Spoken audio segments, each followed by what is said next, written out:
Did you know that the Bible is the most persecuted, criticized, and analyzed book in history? Yet no one has managed to debunk it. Many say it is a book of fairy tales, but science and archaeology are revealing something completely different. Stay with me because today we are going to look at the evidence that proves this book was not written only by men, but by the hand of God. The first proof is its incredible unity.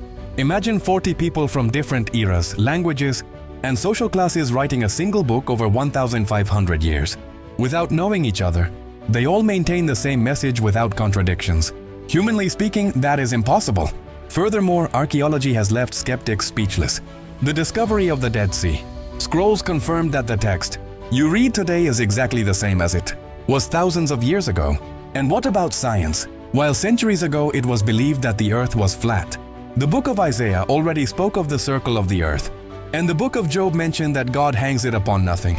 But the ultimate proof is the prophecies. The Bible predicted the fall of empires centuries in advance and exact details about Jesus that were fulfilled with mathematical precision. It is not just a book, it is living evidence.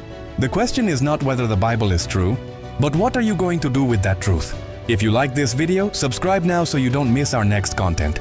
And leave me a comment with the word Amen if you believe the Bible is the Word of God. See you in the next video.